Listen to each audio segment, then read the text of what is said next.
Hello student. So in previous lecture we have started sixth topic nursery management, and today we are going to learn 6.3 planning and layout of nursery. So for planning, first main objective is selection of site. तर जी आपण नर्सरीसाठी site जी काही जागा निवडणार आहोत, तर ती जागा निवडताना कुठल्या गोष्टी असतील ज्या आपल्याला कन्सिडर करणं गरजेच्या असतील त्या आपल्याला वन बाय वन बघायच्या.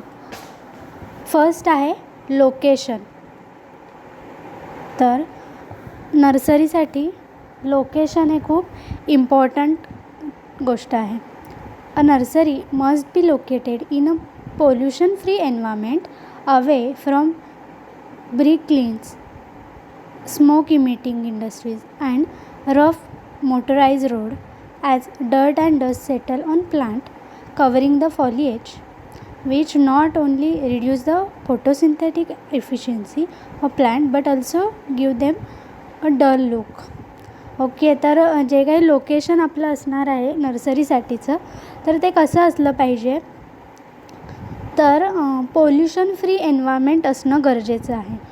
म्हणजे ज्या आपण जिथे नर्सरी बनवतो तिथे कुठल्याही प्रकारचं पोल्युशन असलं नाही पाहिजे.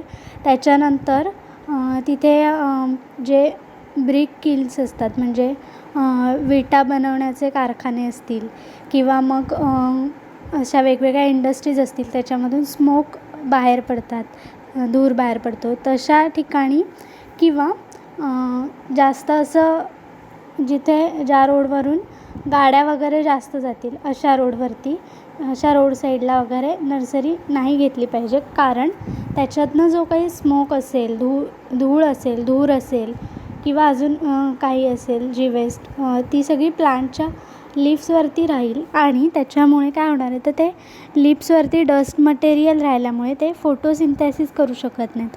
मग त्याच्यामुळे काय होईल, तर ते प्लांट्स आहेत ते चांगले वाढणार नाहीत आणि सोबतच त्या प्लांटना डल लूक येईल. म्हणजे जर झाडांवरती धुरळा बसला असेल तर झाडं कशी दिसतात, एकदम डल दिसतात ना. मग तिथे कोणी ते जे काही प्लांट्स आहेत ते बाय करण्यासाठी येणार नाहीत. त्याच्यामुळे लोकेशन ह्याच्यापासून, सगळ्या ह्या रिझन्सपासून फ्री असलं पाहिजे.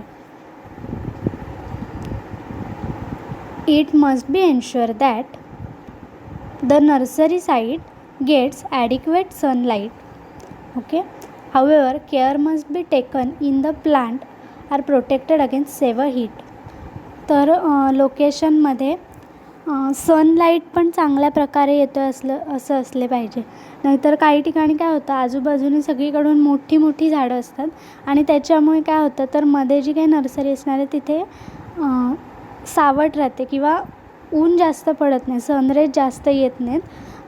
आणि प्लांटना कसं असतं, थोड्या प्रमाणात काही प्लांट्सना थोडं तरी ऊन हे गरजेचं असतं आणि काही प्लांट्स कसे असतात की ते उन्हात ठेवून चालत नाहीत. मग त्यांच्यासाठी काय केले जातात, पॉली हाऊसेस बांधले जातात. त्यानंतर सेकंड आहे topography of land. The topography of land at the nursery site must be even. If it is undulating it must be level. In hilly areas it may be divided into level terraces. तर जी काही लँडची topography असणार, ती land कशी असली पाहिजे, तर शक्यतो सरळ जमीन असली पाहिजे, प्लेन पूर्णपणे. कुठेही मध्येच उंच, मध्येच सरळ किंवा स्लोपवाली अशी लँड नसली पाहिजे. आणि जर तशा पद्धतीची असेल तर काय करायचं, तर त्यांना डिवाईड करून लेवलमध्ये करायचं. म्हणजे पूर्ण डोंगर आहे तर डोंगराला थोडंफार कट देऊन त्याला 2-3 लेअरमध्ये, म्हणजे खालती आडवा पट्टा, त्याच्यावरती थोडं चालत गेलं की परत आडवा पट्टा, त्याच्यावर चालत गेलं की परत आडवा पट्टा, असं स्टेप्ससारखं, जशा पायऱ्या असतात तशा पद्धतीने मोठ्या ज्या जागा असतील त्या लेवलमध्ये केल्या पाहिजेत मेंटेन. त्यानंतर थर्ड आहे soil. The soil must be preferably loamy or sandy loam with large quantity of organic matter. The pH of soil must be near neutral. It must have adequate water retention capacity and aeration. तर soil कुठच्या पद्धतीचे असणं जास्त करून गरजेचं आहे, तर loamy किंवा सँडी लोम. त्यानंतर त्या सॉईलमध्ये ऑर्गॅनिक मॅटर जास्त प्रमाणात असणं गरजेचं असतं. आणि pH किती असला पाहिजे, तर मोस्टली न्यूट्रल pH असणं गरजेचं असतं. किती, तर 6.5 to 7.5 एवढा. आणि तिथे ती जी काही सॉईल असणार आहे तिच्यामध्ये वॉटर होल्डिंग कपॅसिटी चांगली असणं गरजेचं असणार आहे. त्यानंतर आहे fourth, the quality of water. The quality of water used in a nursery is important for growth of the plants. Saline and polluted water must not be used. तर water, जसं की आपल्याला माहिती आहे प्लांट्ससाठी वॉटर ही एक मेन गोष्ट आहे. आणि ती जी गोष्ट आहे ती कशी असली पाहिजे, तर वॉटर हे चांगल्या प्रकारचंच देणं गरजेचं असतं. जर समजा सलाईन म्हणजे सॅलिनेटेड वॉटर असेल किंवा पोल्युटेड वॉटर असेल तर ते आपण प्लांट्सना दिलं तर काय होणार आहे, त्यांची वाढ चांगली होणार नाही. It must be ensure that there is an adequate water supply for irrigation.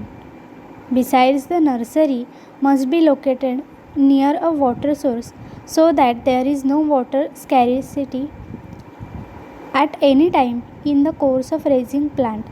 तर जी काही नर्सरी असेल ती कुठल्या तरी वॉटर सप्लायच्या जवळच असणं गरजेचं आहे.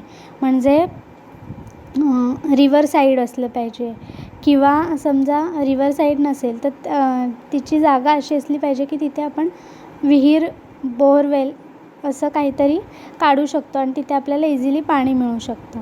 किंवा कुठल्या तरी तलावाच्या जवळ, जेणेकरून काय होईल तर आपल्याला जेव्हा कधी प्लांट्स वाढवायचे तेव्हा त्यांना इझिली इरिगेट करून प्लांट ते काय असतील ते वाढवू शकतो.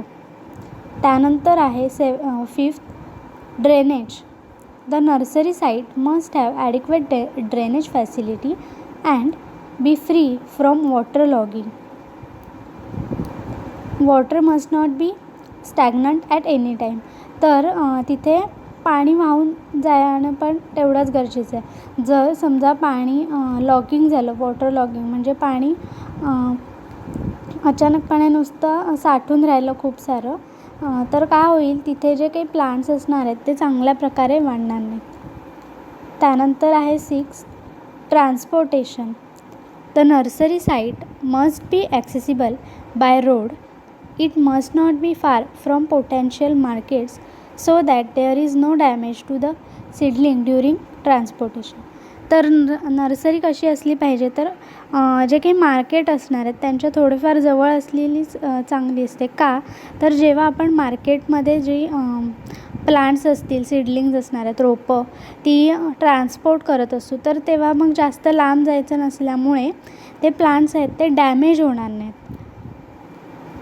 ओके. आणि जे काही तिकडे रोड्सची फॅसिलिटी अवेलेबल असणं गरजेचं आहे. त्यानंतर 7th आहे लेबर्स. तर लेबर्ससुद्धा खूप इम्पॉर्टंट आहेत. जसं की नर्सरी वर्क आहे त्याच्यामुळे लेबर इंटेन्सिव्हसुद्धा आहे. लेबर्सना त्याच्यामुळे एम्प्लॉयमेंटसुद्धा मिळाली आहे. The nursery site must have enough number of labours. तर नर्सरीमध्ये लेबर्स असणं, कामगार असणं खूप इम्पॉर्टंट गोष्ट आहे.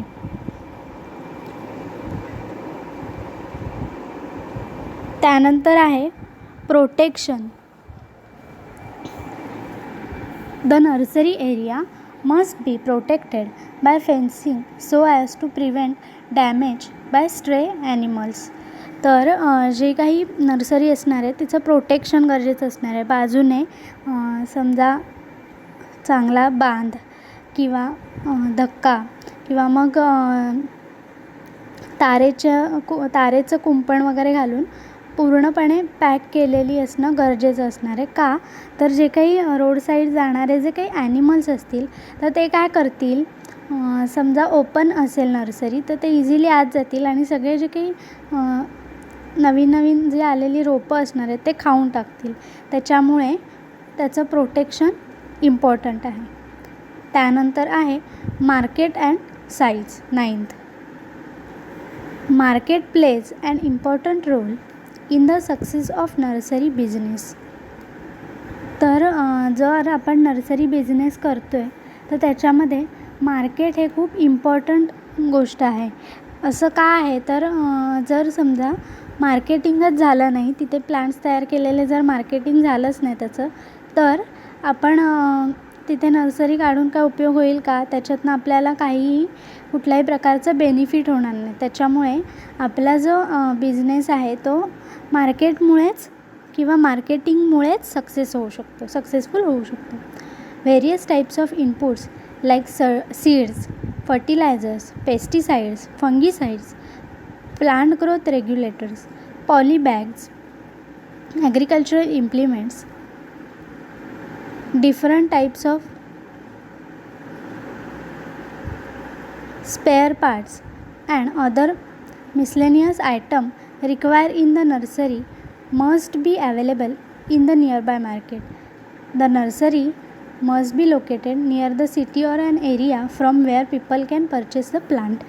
तर हे जे काही वेगवेगळे प्रोडक्ट्स असतात तर ते प्रोडक्टसुद्धा नर्सरीमध्ये जर सेल करायला ठेवले तर त्याच्यातून अजून जास्तीत जास्त इन्कम मिळू शकतो. The nursery must be located near the city or an area from where people can purchase the plants. तर नर्सरी कुठे असली पाहिजे तर सिटीच्या जवळ वगैरे जर असेल तर जे काही पीपल्स असतील ते इझिली प्लांट परचेस करू शकतात. Alternatively a mechanism to explore domestic and international market must also be work out for success of nursery business. तर वेगवेगळ्या मार्केट्स मध्ये जर आपण ते जे काही प्लांट्स असतील ते एक्सपोर्ट केले तर त्याच्यामुळे काय होऊ शकतं, जो आपला नर्सरी बिझनेस असणार आहे तो जास्त चांगल्या प्रकारे होऊ शकतो. ओके, तर आज आपण काय बघितले, सिलेक्शन ऑफ साईट. तर साईट सिलेक्ट करताना कुठल्या गोष्टी गरजेच्या असणार आहेत, तर ह्या सगळ्या ज्या काही वेगवेगळ्या गोष्टी आहेत त्या खूप इम्पॉर्टंट आहेत. Okay, thank you.